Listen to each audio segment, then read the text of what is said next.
জামাইয়ের হাতে খুন শাশুড়ি। ঘটনাটি ঘটেছে গতকাল বহরমপুর থানার গজদরপাড়ায়। জানা যায় সুরজ শেখ নামে ওই জামাই, সে ঘর জামাই থাকতো। সেই সময় গতকাল তার স্ত্রীর সঙ্গে ঝামেলা করলে তখনই তার শাশুড়ি এসে তাকে বারণ করলে রান্নাঘর থেকে একটি ধারালো হাসুয়া নিয়ে এসে তার উপরে চড়াও হয় এবং তাকে আঘাত করে।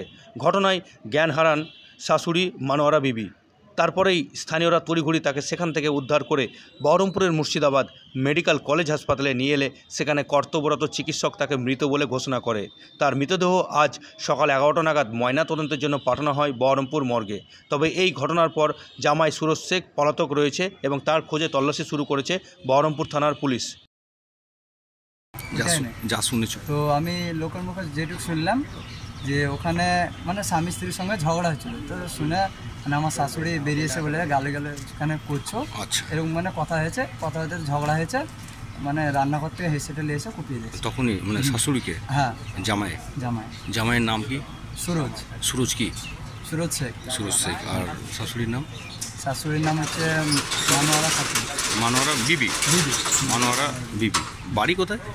বাড়ি হচ্ছে গজদরপাড়া, বহরমপুর থানা। কালকে কখন হয়েছিল এটা? কালকে 9:30 পৌনে 10টা রাত্রে। হ্যাঁ।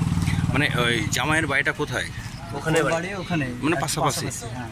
ওই ঝামেলা হচ্ছিল সেই শুনেই শাশুড়ি গিয়েছিল নাকি? না, শাশুড়ি বাড়িতেই থাকে ঘর জামাই। আচ্ছা, ঘর জামাই। ওই নিয়ে ঝামেলা, তাই বলতে বারণ করেছে। আরও কোনো কারণ ছিল আমি অতটা জানি না, কিন্তু এটাই এখন মেইনলি কারণ। মানে শুনেছি যেটুকু ওইটুকুই আমি। আচ্ছা, তো কখন মারা গেছে উনি? মারা গেছে আমি তো শুনলাম যে স্পট ডেট হয়ে গেছে, ওখানে টুকটুকে নিয়ে আসতে তারপরে আমি যখন জানলাম শুনে হসপিটাল এলাম তখন ডেট মানে ডাক্তার দেখে বললো মারা গেছে। ডেট তখন পোস্টমর্টম এর জন্য নিয়ে এলো, সকালে আসতে হয়েছিল, তো এসেছিলাম, বন্ধ ছিল। আচ্ছা, আবার এখন এলাম। কি নাম আপনার? আমার নাম অসীম শেখ। ঠিক।